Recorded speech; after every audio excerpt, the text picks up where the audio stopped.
enfrentar o mal. Ao passarmos por lutas, sim, Deus é refúgio contra o mal. Não queremos falhar frente à provação,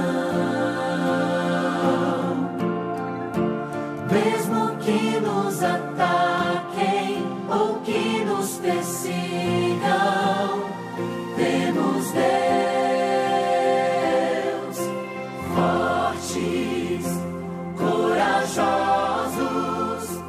nós seremos, pois Deus conosco está. Fortes, corajosos, nós seremos, se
Minhas saudações a todos da Igreja da Barra e aos ouvintes que nos assistem pela internet. É uma alegria poder voltar a falar-lhes e estarmos juntos nessa forma de vídeo. Eu estou com muita saudade de vocês, gostaria de estar presente em uma ação presencial com vocês, mas por enquanto ainda não é possível. Em tempos de Covid, a gente tem que agir de uma maneira diferenciada.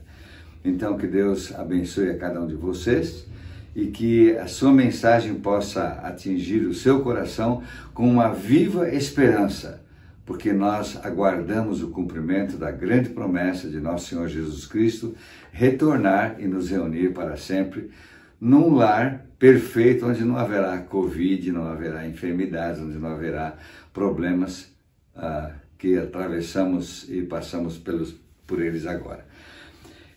Queridos, nessa noite eu quero lembrar a vocês que no coração humano há algumas indagações muito sérias. A primeira delas é: quem eu sou? Você sabe quem você é? De onde eu vim e para onde vou? Por que eu existo? Para onde estou marchando? Qual é o sentido da vida? O que é a vida e o que é a morte? São indagações sérias, porque muitas vezes carecemos do sentido da vida e desconhecemos aquilo que Deus revelou como sendo o grande sentido para a nossa existência. Queridos, nós só podemos encontrar respostas para essas indagações na revelação, a revelação de Deus. Falar em Deus, para muitos hoje, é algo estranho, porque na filosofia moderna eles tentam eliminar a existência de Deus na vida do ser humano.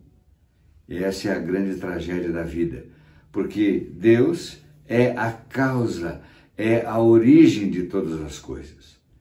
A Igreja Adventista do Sétimo Dia proclama a mensagem criacionista de que Deus é o originador de todas as coisas. Ele é o engenheiro que planejou, o arquiteto do universo. Por isso nós falamos num design inteligente. Alguém que coordenou todas as coisas, organizou todas as coisas e mantém todas as coisas. Queridas, como Deus é o autor e o criador de todas as coisas, Ele não está calado. Ele se revela a nós. E como é que Ele se revela? É interessante que Paulo, o apóstolo, declara no primeiro capítulo de Romanos que os atributos de Deus, o seu poder, a sua glória, são nitidamente perceptíveis e conhecidos através das coisas que são criadas. O salmista, 1000 anos antes de Cristo, declarou: os céus proclamam a glória de Deus e o firmamento anuncia a obra de suas mãos. As coisas criadas revelam a Deus.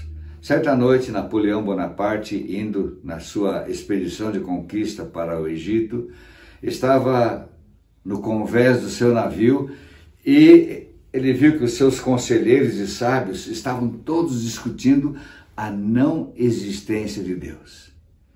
Ele ouviu os seus argumentos lógicos, as suas contestações sobre a não existência de Deus, e então aproximou-se dos cavaleiros e disse-lhes: cavalheiros, quero que olhem para cima. E apontou para o céu azul estrelado sobre o Mediterrâneo e disse: cavalheiros, me respondam uma coisa. E quem criou estes? Apontando para estrelas, constelações. Depois, dando um sorriso, ele voltou as costas para eles e foi para o seu camarim. Queridos, quem criou essas coisas? Deus se revela através das coisas criadas. Mas Deus não é um Deus silencioso, ausente, escondido. Ele se revela através da sua palavra escrita e revelada. Bíblia afirma de si mesma que toda a Escritura é inspirada por Deus e é útil para ensinar, para corrigir, para redarguir e para instruir na justiça. E ainda diz, para que a pessoa que a lê, que a estuda, seja perfeita e perfeitamente habilitada para toda a boa obra. Nosso Senhor Jesus Cristo declarou: conhecereis a verdade e a verdade vos libertará. Bem, nós vamos estudar a palavra de Deus, que é a revelação divina escrita. Mas antes de fazê-lo, eu queria fazer uma prece com você.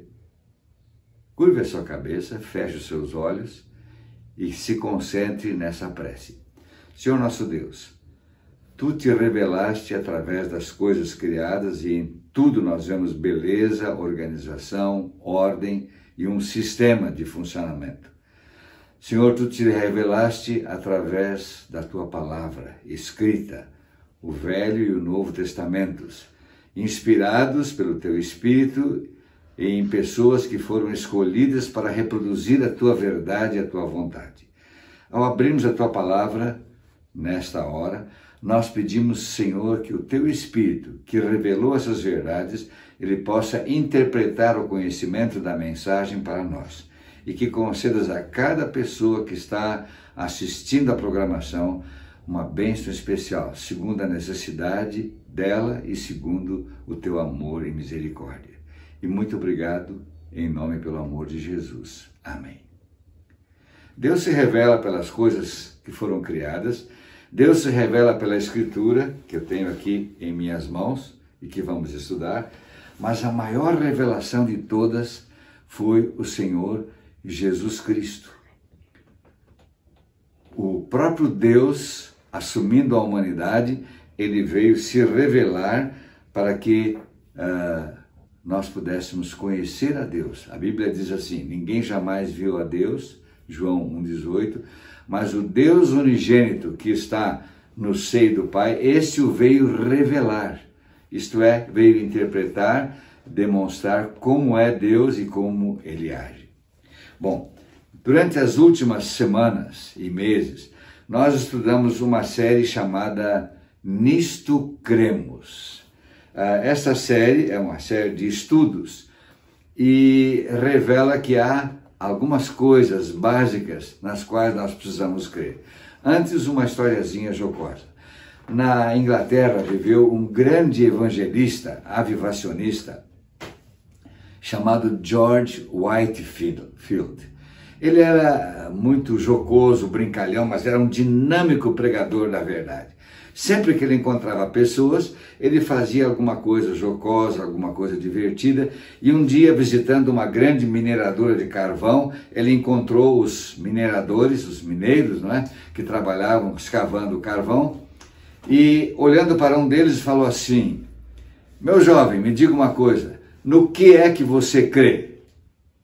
O jovem, sabendo que ele era brincalhão, deu um sorriso e disse assim: ora, muito simples, eu creio naquilo em que a minha igreja crê. O pastor ficou assim um pouco desapontado e perguntou: e no que a sua igreja crê? O mineiro olhou e deu um largo sorriso e disse assim: é simples, a minha igreja crê naquilo em que eu creio. O pastor, mais uma vez desapontado, pensou: perdi essa. Mas então, num lampejo de alegria, ele deu um sorriso e disse: moço, me diga uma coisa, e no que você e a sua igreja creem?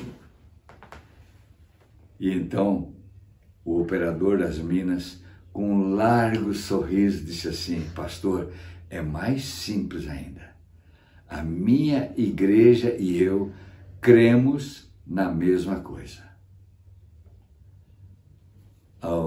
Os mineiros todos caíram na gargalhada e depois George Whitefield disse: eu perguntei aquilo porque aquilo em que nós cremos, em quem cremos e no que cremos sobre Deus é tão importante, porque isso é que nos leva a uma segurança na nossa vida. Bom, queridos, crer é ter fé, Lá no livro de Hebreus, capítulo 11, o primeiro versículo diz assim: fé é a certeza daquilo que esperamos e é a prova das coisas que nós não vemos. No último domingo, o estudo foi feito pelo irmão Alzemir sobre o milênio. O milênio é a conclusão da história do mal sobre este mundo. E depois do milênio, quando for feito o grande julgamento e a eliminação dos ímpios e maus e do próprio Satanás, nós sabemos que Deus vai estabelecer um novo céu e uma nova terra. Quando se fala em céu, nós temos que pensar de uma maneira objetiva, dinâmica. O primeiro céu é o chamado atmosférico, é onde nós vivemos. O segundo céu é o céu estelar ou astronômico. E o terceiro céu é aquele que é a sede do governo de Deus. É interessante que o apóstolo Paulo, na segunda carta, capítulo 12, ele diz que 14 anos atrás de ele escrever a sua história, ele foi arrebatado para o terceiro céu. E lá viu coisas que não era capaz de descrever. Ele diz: eu fui ao paraíso. Então, o terceiro céu, a sede de Deus, é o local onde o apóstolo Paulo foi levado ou transportado em uma visão. Bom, quando falamos em novo céu e nova terra, nós temos que pensar na criação. Porque na Bíblia, a protologia, isto é, a história dos começos, e a escatologia, a história do fim, estão envolvidas intimamente. A Bíblia diz que Deus não muda, Malaquias 3, verso 6. A Bíblia diz que Jesus Cristo é o mesmo ontem, hoje e o será eternamente, em Hebreus 13, verso 8. E no livro de Tiago é dito que em Deus não existe mudança nem sombra de variação. Isso quer dizer que se Deus não muda, se Deus é eterno, é imutável, aquilo que ele criou tinha um objetivo de permanência. Então, quando nós estudamos a palavra de Deus, no início, na origem, nós lemos o primeiro versículo, Gênesis 1, verso 1, no princípio criou Deus os céus e a terra. E em Gênesis capítulo 1 e capítulo 2, nós temos a descrição dos atos criativos de Deus. Como falei há pouco, aquele que é o designer, o arquiteto, o que planejou e executou a obra da criação em 6 dias. Então, Gênesis 1 e 2 falam sobre os atos da criação de Deus, como a causa de tudo, e quando se termina, nós encontramos uma frase em Gênesis 1, 31, dizendo: e viu Deus tudo quanto criara e fizera, e eis que era muito bom. No livro do Apocalipse, o último livro da Bíblia, capítulos 21 e 22, descrevem os atos de restauração da recriação de Deus. E é uma coisa interessante, o apóstolo vê, o apóstolo olha em visão e ele vê um novo céu e uma nova terra no capítulo 21. Bem, então Deus criou tudo perfeito e maravilhoso, mas ele criou o ser humano, como todos os seres celestiais, com liberdade de escolha, o chamado livre-arbítrio. Eles poderiam decidir ser fiéis a Deus, seguir a sua vontade, a sua verdade, ou poderiam escolher um caminho independente, individual. E foi o que aconteceu no princípio nessa terra. No capítulo 3 do Gênesis, nós encontramos a história de como começou o mal e como Adão e Eva foram expulsos do paraíso para que não tivessem mais acesso à árvore da vida. Depois nós temos a história de vários detalhes da Bíblia, contando a história da humanidade. No capítulo 6 do Gênesis, nós encontramos o mundo em total decomposição moral. A Bíblia diz que continuamente a soma dos seus pensamentos eram maus. Os homens se afastaram de Deus e Deus avisou a Noé que ele iria destruir o mundo com um dilúvio. Mas Deus ofereceu esperança e salvação para quem fosse fiel. Noé, sua esposa, seus 3 filhos e as esposas entraram na arca que foi construída e, apesar da destruição global, eles foram salvos. Então, a história da Bíblia revela o pecado, a destruição, a morte, a separação, mas também a promessa de esperança que Deus havia feito lá em Gênesis 3,15, de que viria um Salvador para esmagar a cabeça da antiga serpente, que se chama Diabo e Satanás, e oferecer libertação. Mais tarde, Deus chamou um patriarca, um homem de sua confiança, chamado Abraão. E Deus disse para ele: sai da tua terra, da tua parentela, e vai para uma terra que eu te mostrarei. Deus prometeu uma terra nova, bela, abundante para Abraão. Mas Abraão peregrinou,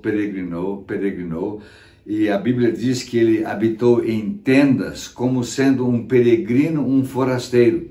E a Bíblia declara aqui, no livro de Hebreus, eu quero ler isso para você, a Bíblia diz que ele não alcançou a promessa porque ele aguardava uma cidade. Olha só, pela fé peregrinou na terra da promessa como se estivesse em terra estranha.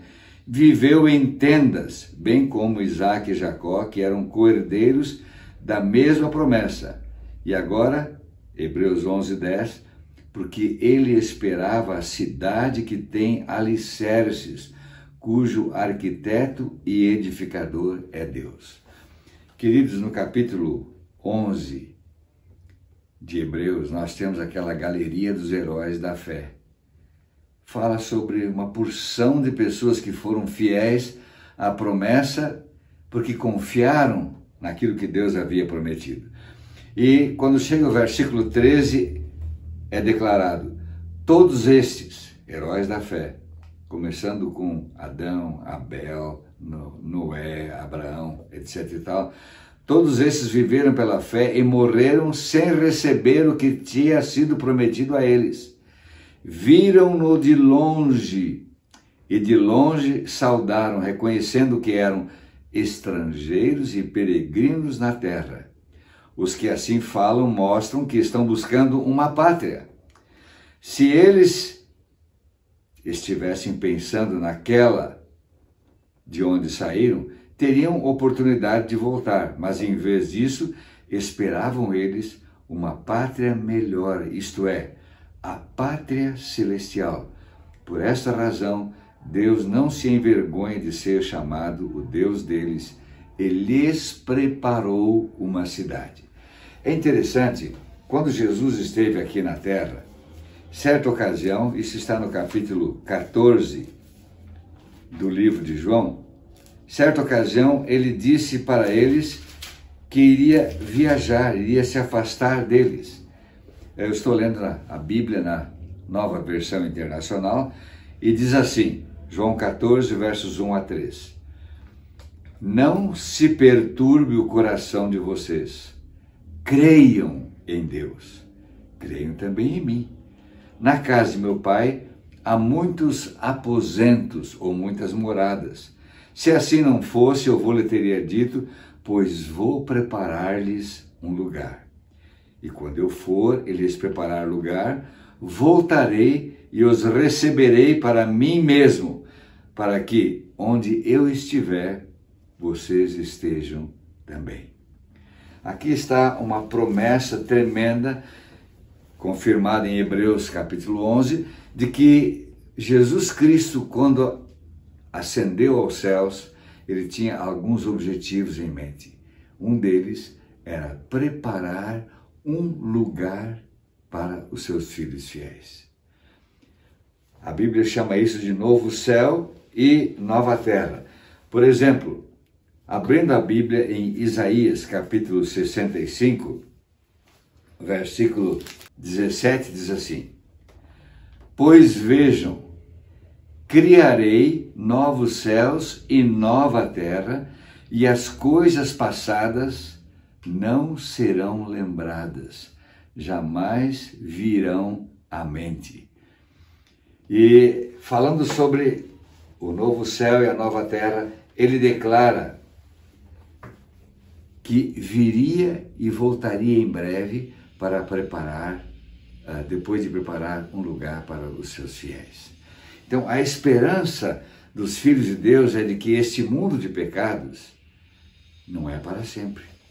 Morte, doença, tribulação, prova, enfermidades, pandemias, este não é o plano de Deus permanente para esta terra. Por isso, um dia Jesus Cristo veio como nosso Salvador. Ele veio dar a sua vida em resgate a muitos e oferecer o pagamento pelo preço do pecado para que os remidos, aqueles que confiassem nele, que o aceitassem, pudessem ser resgatados da maldição, da condenação e da punição do pecado. A Bíblia diz em João 1:21 que aqueles que aceitam Jesus como seu Salvador, apesar de pecadores, eles se tornam filhos de Deus. E Paulo, lá em Romanos, declara que aqueles que são guiados pelo Espírito de Deus, e lembrem, a Bíblia foi revelada pelo Espírito Santo, a revelação da mensagem de Deus foi dada pelo Espírito Santo, e aqueles que são guiados pelas instruções da palavra, são guiados pelo Espírito Santo, esses permanecem como filhos de Deus. Bem, Jesus disse que iria criar novos céus e nova terra em Isaías 66, é o profeta evangélico, verso 17. Falou sobre algumas coisas mais, que não se ouviria mais voz de pranto, nem de choro, nem de tristeza, nem de dor. Construiriam casas e habitariam nelas, plantariam vinhas e comeriam do seu fruto, e o meu povo terá vida longa como as árvores, declara o Senhor. Bem, aí nós chegamos ao último livro da Bíblia. Isso é para vocês verem como aquilo que a palavra de Deus afirma no Gênesis e também no Apocalipse é a mesma coisa. Apocalipse 21 é dito o seguinte: Então eu, João, vi novos céus e nova terra, pois o primeiro céu e a primeira terra tinham passado, e o mar já não existia. Eu creio que muitos daqueles que apreciam o mar ficam preocupados em pensar que não vai haver uma praia bonita, como Búzios, como algumas Recreio, né, e outras praias, especialmente em São Paulo, no Sul, Santa Catarina. Mas o mar, na expressão bíblica, era um fator de separação, de distância, que mantinha as pessoas separadas.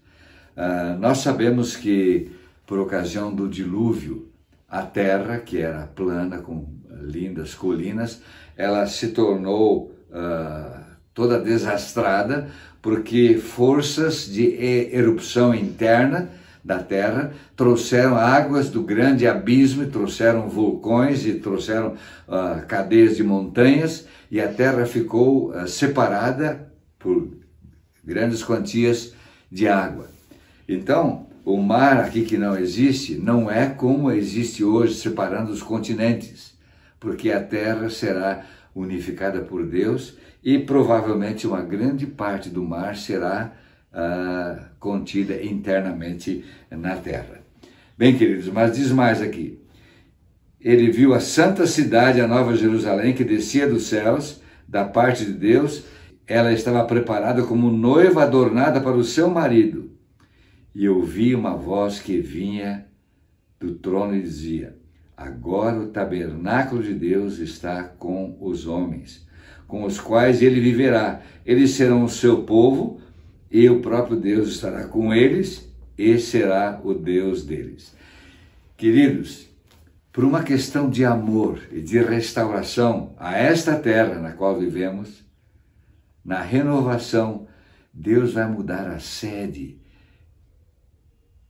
cósmica do seu governo, lá do terceiro céus, e o reino será estabelecido na cidade santa, Nova Jerusalém, que será estabelecida aqui na terra. Que condescendência, que amor extraordinários! Deus habitando conosco, Deus estando conosco. A Bíblia diz que nós veremos a sua face, nós contemplaremos o seu rosto, porque não haverá mais a proibição feita pelo pecado. E então Deus enxugará dos seus olhos toda lágrima, e não haverá mais morte, nem tristeza, nem choro, nem pranto, nem dor, porque as coisas antigas já passaram. E então Deus declara, olha para a nossa alegria, estou fazendo novas todas as coisas. O Deus que criou tudo perfeito, declarado lá em Gênesis 1:31, é o Deus que vai restaurar a terra na sua beleza primeval.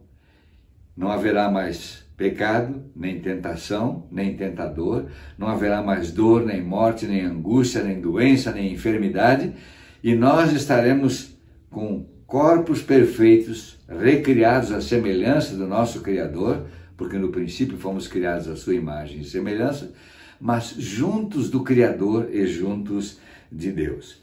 Queridos, esta é a beleza do que Deus promete para o novo céu e a nova terra. Depois há uma descrição muito bonita sobre a cidade. Eu não vou entrar em detalhes, mas a cidade tem 12 portas, que são feitas de pérolas únicas, cada porta.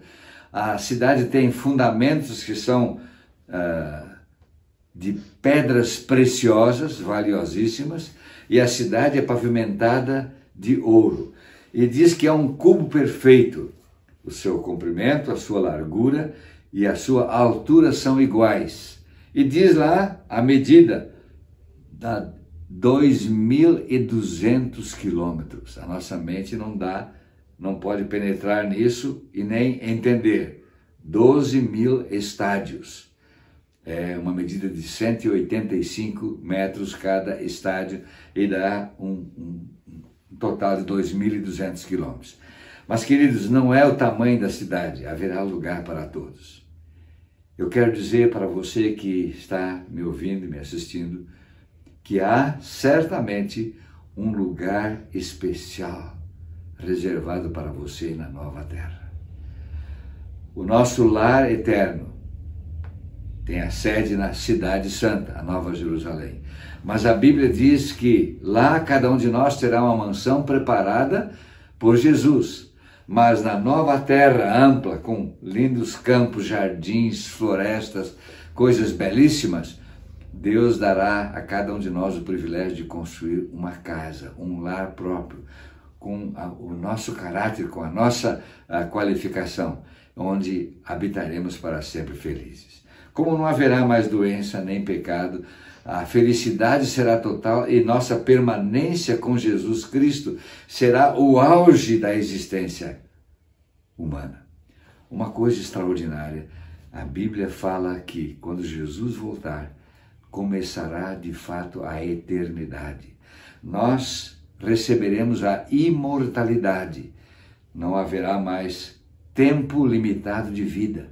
Deus nos dará a alegria de sermos presentes, estarmos presentes e vivermos com Ele para sempre. Quando nós chegamos no capítulo 22 do Apocalipse, mais uma vez surge a história da restauração como era no princípio. Lembra que no Jardim do Éden havia um rio que saía do centro do jardim, regava toda a terra e se dividia em 4. A Bíblia dá o nome deles: Gion, Pison, Tigre e Eufrates. Agora aqui diz assim: então o anjo me mostrou o rio da água da vida, que claro como cristal, fluía do trono de Deus e do Cordeiro. Na restauração, o rio da vida vai surgir do trono do próprio Deus e de Cristo. E é interessante, não podemos saber como é isso, se o rio é largo ou estreito, mas de um lado e de outro estão as raízes e o tronco da árvore da vida.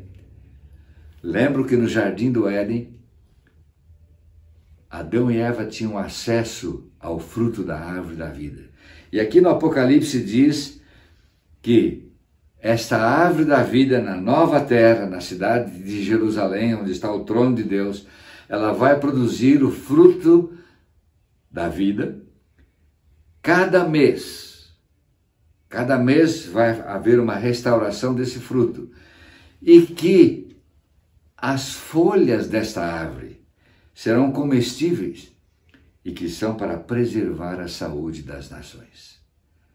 Eu fico imaginando a beleza da cidade, o pavimento de ouro, os fundamentos de pedras preciosas, as portas de pérolas, mas o mais importante, o trono de Deus estará lá. E nós estaremos lá pela sua graça, porque Jesus Cristo não veio ao mundo para condenar o mundo pelos seus pecados, mas veio para que o mundo fosse salvo por ele. Todo aquele que nele crê não pereça, mas tenha a vida eterna. O Apocalipse termina descrevendo essas coisas e no verso 7, anote aí, no verso 12 e no verso 20, Jesus Cristo, como a testemunha fiel, ele declara: eis que venho em breve. Feliz é aquele que guarda as palavras da profecia desse livro.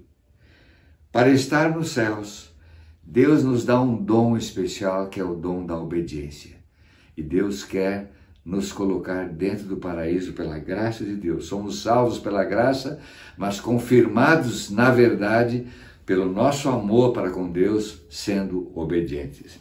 No capítulo 22, verso 12, ele declara assim: eis que venho em breve. Repete a segunda vez no mesmo capítulo.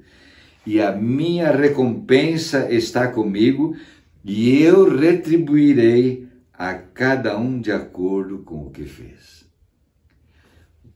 Essa mensagem de Jesus, no versículo 12, é um apelo para que nós coloquemos a nossa vida, nossas obras, o nosso trabalho, tudo em harmonia com a vontade de Deus. Porque Ele virá em breve e dará uma recompensa, retribuirá a cada um segundo as suas obras.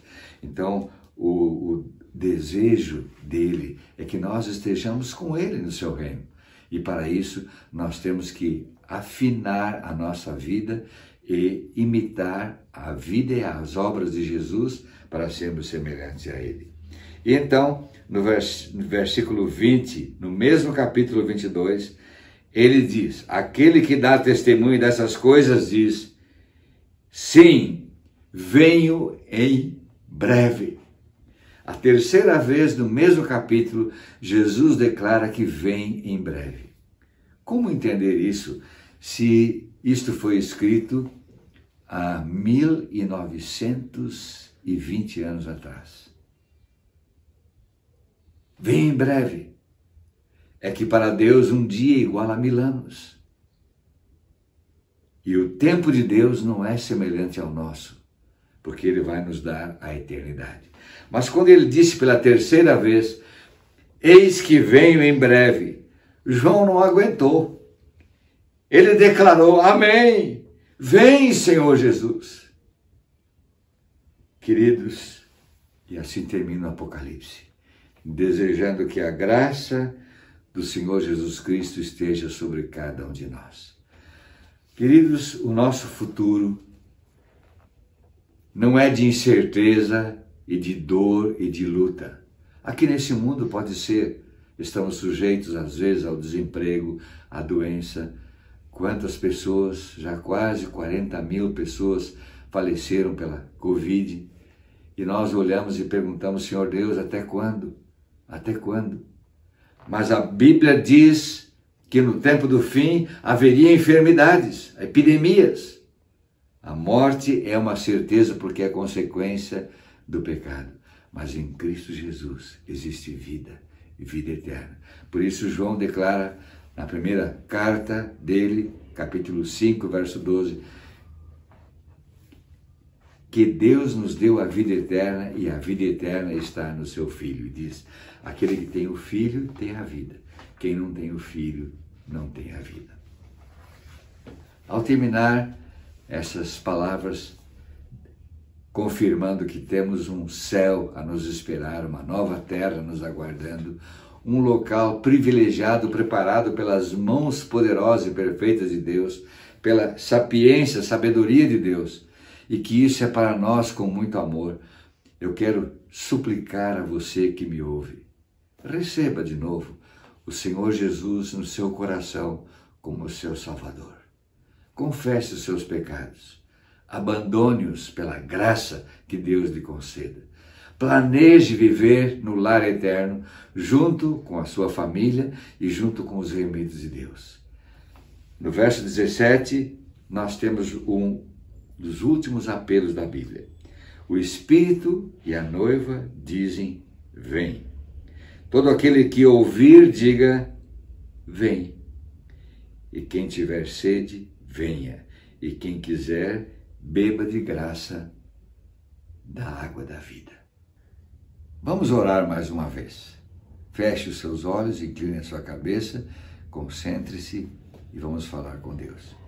Senhor nosso Deus, nós te agradecemos de todo o coração pelo dom de Jesus Cristo, nosso Criador, nosso Salvador, nosso Rei vindouro. Nós te agradecemos, Senhor Deus, pela mensagem maravilhosa da tua palavra, de que tu vais estabelecer uma nova ordem de coisas como era no princípio da criação, um novo céu, uma nova terra. E, Senhor Deus, esse planeta, depois de purificado pelo fogo, será a sede do teu reino universal. E tu estarás conosco, e nós estaremos contigo. Senhor Deus, pelo dom de Jesus e sua graça e sua misericórdia e o seu sangue derramado na cruz, nós te agradecemos pela esperança e pela certeza da salvação. Sabemos que os nossos pecados podem ser todos cancelados pela dádiva de Cristo quando o aceitamos pela fé. Pedimos então, Senhor Deus, que esse Cristo seja real em nossa vida e que Ele motive nossas obras, palavras, pensamentos e ações, e que em breve Ele venha e nos receba para sempre estarmos com Ele no seu lar eterno, no seu reino. Muito obrigado. Em nome de Jesus. Amém.